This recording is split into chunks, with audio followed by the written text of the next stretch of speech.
So first up, in today's video, I actually want to cover the Super Smash Bros. Character reveal because we got a brand new character for Smash, but this one was unlike any other character in Super Smash Bros. History, and this one was actually a really big deal. It pretty much took the internet by storm when this character got announced, and I know I'm kind of late to the party here. I kind of wanted to sit on this for about a day so I can get all my thoughts and opinions ready for this moment because, again, this is one of the biggest moments in Super Smash Bros. History.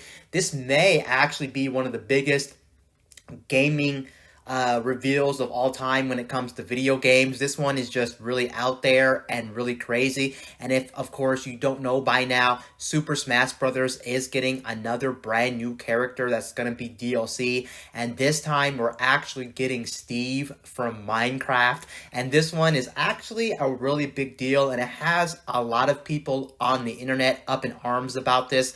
Some people think it's awesome. And some people think it's kind of like out there, kind of weird. It doesn't make sense for Super Smash Brothers, and I can see both arguments for this character. But what I do believe everybody who plays Super Smash Brothers didn't predict the next character to be a Minecraft character. Sure, in the past, they're having people to say, yeah, why not put a Minecraft character in Smash? But let's face it, most people out there were probably just like messing around or just like throwing out something that was going to be far-fetched, that was going to be a dream character or something that was literally going to be a joke. But no, it actually finally happened. And this is actually some really big news. And I know for a factor that this news that you're hearing about Steve coming to Smash Brothers was intended for E3. And if this was an E3 announcement, of course, this would be the biggest E3 announcement this year by far. It's just some crazy news that we're even getting Minecraft characters in Super Smash Brothers. And even though if you look at the current situation with the Switch and with 2020, knowing that there's not really that one big crazy game like Breath of the Wild 2 or like Metroid Prime 4 or Bayonetta 3 out there that's really going to make everybody be super excited about the Switch. I think this announcement of just DLC for Super Smash Bros. Is a much more bigger deal than people actually realize because this is literally one of the most popular games of all time, if not the most popular game of all time, and it's finally coming to Super Smash Bros. Now, here's my take on it. First off, it's a character I honestly didn't really want for Super Smash Bros. It's not my dream character by any stretch of the imagination, but it's also not a character I'm kind of against. I know, again, a lot of people out here on the internet and who play Smash are like, yeah, I'm kind of against this character, and I kind of hate the fact that he's in Smash Brothers. I will say, however, even though I'm not against the character being in Smash Brothers, I can say he looks kind of weird in Smash Brothers, and I really personally don't think myself the characters really fit the aesthetics of Smash. They really fit the art style of Smash, but I do think they are a nice inclusion, and it is a character, in my opinion, that's going to be so different than the rest of the cast. I know time and time again, we get the casual, like, sword character, fighting character, but this one is so different. I think I'm ready for something that's really different and just really out there when it comes to Super Smash Brothers, and I think this is a good thing. I'm also for it just due to the fact that if you look at Minecraft, again, is one of the biggest games of all time, if not the biggest game. And if you look at what Smash Brothers is more than just a fighting game. It is a game that's really a celebration of the video game space and the video game industry, without a doubt. And what better way to celebrate video games than without a doubt have Minecraft in it, because again, Minecraft is one of the biggest games, and of course Smash Brothers again is a mashup of all things video games, and you want to celebrate just video games in general, and what better way than to put Minecraft in Super Smash Brothers. And I think the reason they also went ahead and put Minecraft characters in Smash is due to the fact that if you look at Nintendo, if you look at Super Smash Brothers, they really wanted something that would actually blow everyone's mind. And honestly, I don't even think that's an understatement at this time. I think it's super crazy. I think it is mind blowing. I think it's a head scratcher. There's so many words I want to use right now for the reveal of this that it's hard to put every single word that's ridiculous in one sentence to say how crazy this reveal is. And I think this is something, again, that people are going to be talking for years on end. How crazy was it that a Smash Brothers game actually got a Minecraft character? It was kind of like a meme character or a joke character, but no, it is in Smash Brothers. And who would have seen the day, honestly, when we would have got a Minecraft character in Super Smash Brothers? And I will honestly go out on a limb and say this. I think that Super Smash Brothers, whether you play the game, whether you hate the game, whatever the case may be, I really do think Super Smash Brothers is a game that can't be topped throughout the history of time, just due to the fact that it really is a mashup of everything video games, and there is no video games that does it as well as Super Smash Brothers, whether you play it or not. It's just a good representation of all things video games. And yeah, it does make sense, but yeah, I wasn't honestly expecting any Minecraft characters in Super Smash Brothers, and I think this is a real head scratcher for the franchise, for Nintendo, for video games, just for everything. And this is just so crazy. We went from characters like the last one being an ARMS character to Byleth from Three Houses being a character that everyone kind of hated, to this. This is just insane. And I know, again, this character is not for everybody, and a lot of people don't agree with their choice, but it is a really big, ambitious character to just plop in and throw into Super Smash Brothers. And man, this is some crazy times that we actually live in nowadays. Who would have seen the day where a Minecraft character would actually get into Super Smash Brothers?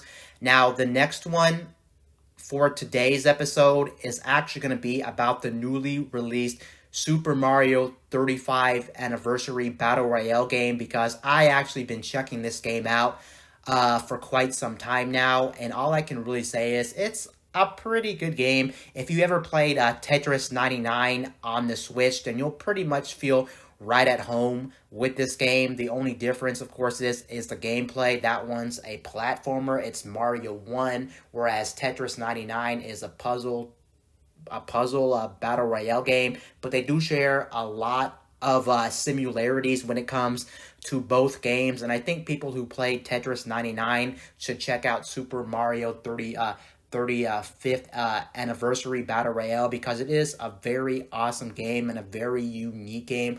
All I can really say about the game is I put in about 5 or 6 hours up to this point. All I can really say is I like the implementation of this Battle Royale, but there are a couple of problems, in my opinion, that really hurt the experience.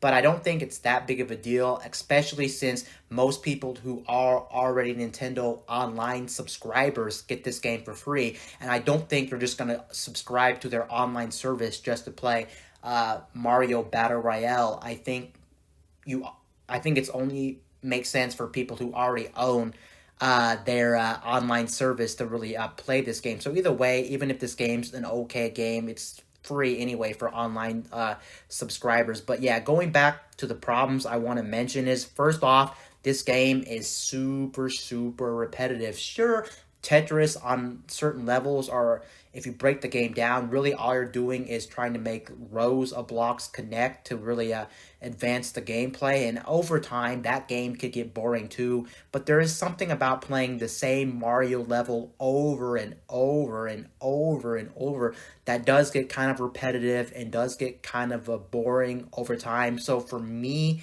personally, I can see myself getting burnt out more on this game than some other battle royales. And then my real big complaint, besides it being kind of repetitive, which I guess I can kind of get over this if you think about it, but the real killer thing for me is the fact that this game, for me personally, is just way too easy, because you're really just facing very simple enemies like Goombas, what's the other enemy in Mario? Koopa Troopas. You got the occasional Bowser battle once in a while, and that's pretty much it when it comes to enemies. And then another thing that really hurts the difficulty of this game, in my opinion, being way too easy, is the fact that you do have power-ups in this game, and of course, once you get the Fire Flower from Mario, this game pretty much becomes a drag and becomes way too easy, in my opinion.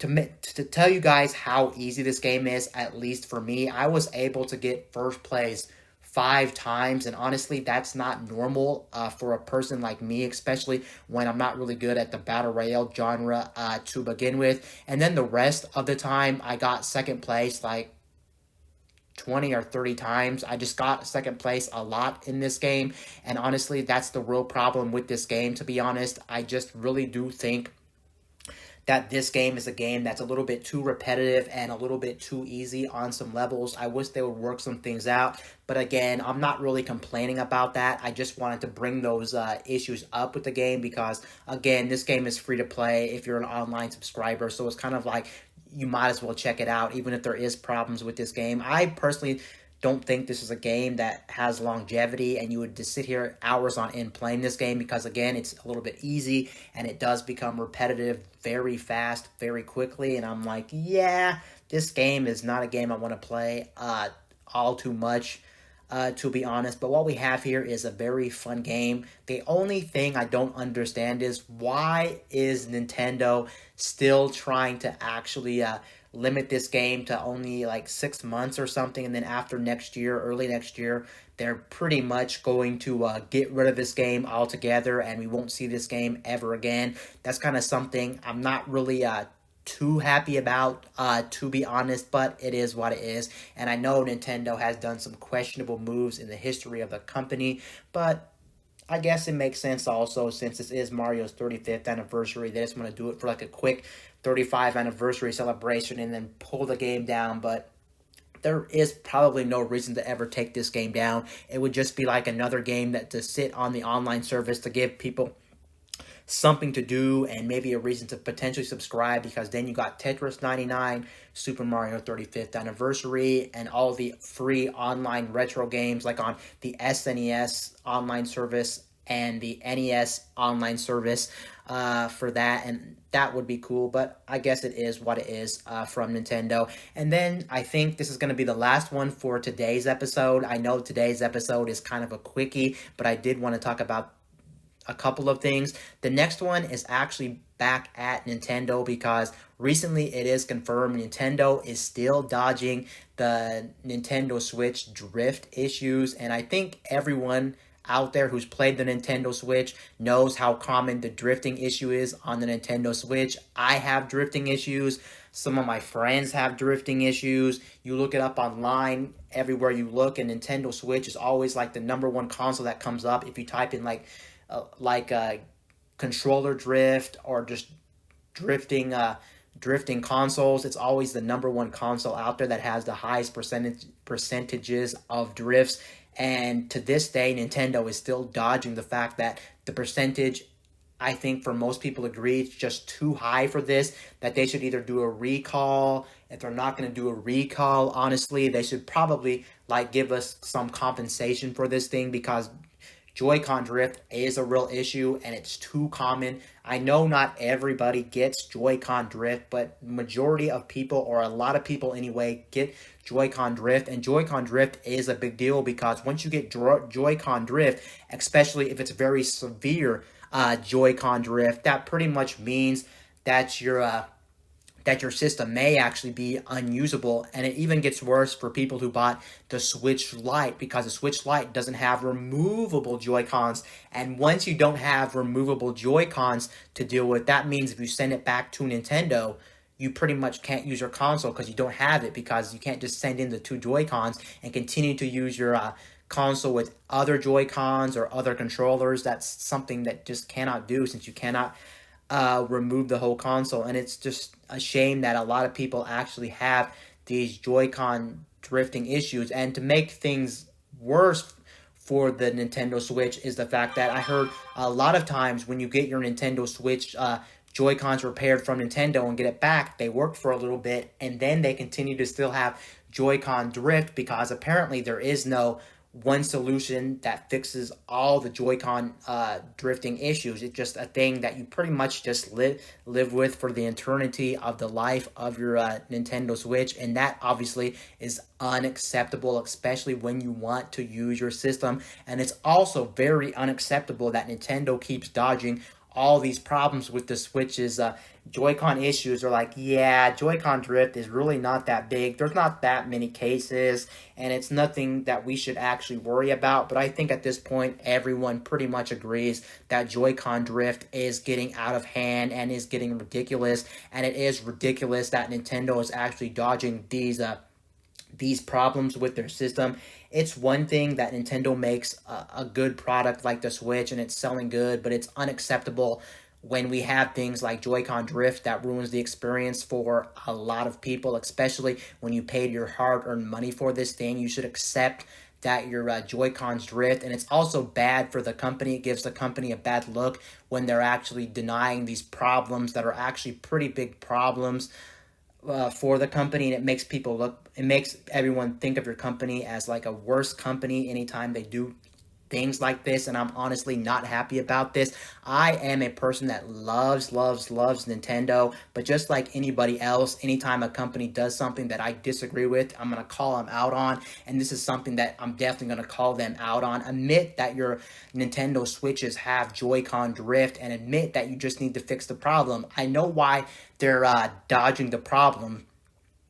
The main reason they're dodging the problem here is because they don't want to pay compensation to people who have bought in the Switch, or they don't want to be forced to have like a recall on their hands with these products. They don't want to do anything about it.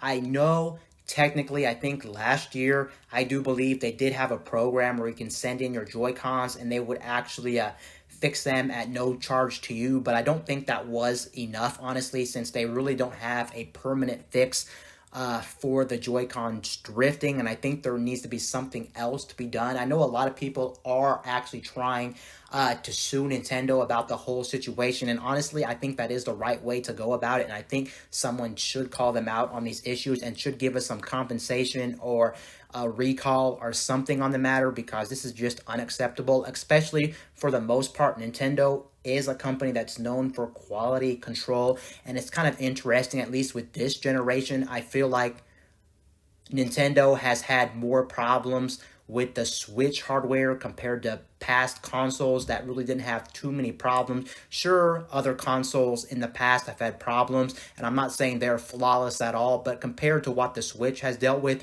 things like the Joy-Con drift being too common, with things like consoles cracking in the past, bending in the past, just all these different issues to arise with the Switch, it really feels like this generation with Switch hardware, they've had more problems than things go right, at least for the hardware on the Nintendo Switch, and that's something that you should never have to worry about when you buy a product, and honestly, I'm not too happy about this, and it's kind of ridiculous that Nintendo keeps dodging the Nintendo Switch Joy-Con issues. And yeah, that's pretty much gonna call it for this video. Anyway, guys, this is Wayne from My Tech News, signing out.